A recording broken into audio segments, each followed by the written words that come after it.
முன்னாடி சபையில பேசுவாங்க, கேள்வி கேட்பாங்க, அதற்கு பதில் சொல்லுவாங்க. கேள்வி கேட்டா பதில் சொல்லலாம். பாட்டு பாடினா நான் எப்படி பாட்டு பாட முடியும்? அப்படி ஒரு கேடு கட்ட ஆட்சி இன்னைக்கு நடந்துகிட்டு இருக்கு. சட்டமன்றத்துல மக்கள் பிரச்சனை, விவசாயிகள் பிரச்சனை, சட்டம் ஒழுங்கு பிரச்சனை, இதை பத்தி எல்லாம் பேசலாம்னு நாங்கெல்லாம் குறிப்பெல்லாம் எடுத்துக்கிட்டு போறோம். ஆனா நாங்க கேட்கக்கூடிய எந்த கேள்விக்கும் முதலமைச்சர் எந்திரிச்சு பதில் சொல்றது கிடையாது. நீங்க பாத்துக்கிட்டு இருக்கீங்க, தொலைக்காட்சியில பாத்துருப்பீங்க. ஒரு 4 அமைச்சர்கள் 3 அமைச்சர்கள் தான் இருக்கிறாங்க. அனைத்து கேள்விகளுக்கும் அந்த 3 அமைச்சர்கள் தான் எந்திரிச்சு பதில் சொல்றாங்க. அதுவும் நாங்க கேட்கக்கூடிய கேள்விக்கான பதில் கிடையாது. அனைத்தையும் திசை திருப்புற மாதிரி டைவர்ஷன் டாக்டிக்ஸ், அவ்வளவுதான். உதாரணத்திற்கு அன்னைக்கு திரு செந்தில் பாலாஜி அவர்கள் மின்சாரத்துறையில மானிய கோரிக்கையில பேசிட்டு இருக்கிறார். என்ன கேட்கிறாரு? கரண்ட் பில்லு அதிகமாயிடுச்சு, இந்த 3 மாதங்கள் அதிகமாயிடுச்சு, ரீடிங் சரியா எடுக்க மாட்டேங்கிறாங்க. இதுதான் அவர் கேட்ட கேள்வி. ஆனா அமைச்சர், சம்பந்தப்பட்ட துறையினுடைய அமைச்சர் அதற்கு பதில் சொல்ல வக்கில்லாம அந்த பிரச்சனையை திசை திருப்புற மாதிரி ஒரு பதில்.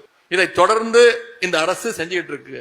அமைச்சர் பெருமக்கள், ஆளுங்கட்சியுடைய சட்டமன்ற உறுப்பினர்கள் மக்கள் பிரச்சனை பேசுவதற்கு வரல. அவங்களுக்கு தேவையெல்லாம் அன்னைக்கு ஒரு 4 ரீல்ஸ். இவங்க சர்க்கார் நடத்துறாங்களா இல்ல சர்க்கஸ் கம்பெனி நடத்துறாங்களான்னு கேட்கிற அளவுக்கு தான் இன்னைக்கு அரசினுடைய பர்ஃபார்மன்ஸ் இருக்கு. இன்றைக்கு இந்த அரசாங்கம் ஒரு டம்மி அரசாங்கமாக தமிழ்நாட்டுடைய வளர்ச்சியை பின்னாடி இழுத்துட்டு போயிட்டு இருக்காங்க, தள்ளிட்டு இருக்காங்க. தமிழ்நாட்டில் நடக்கிற எந்த பிரச்சனை பற்றியும் இன்று இருக்கக்கூடிய முதலமைச்சருக்கு கவலை கிடையாது.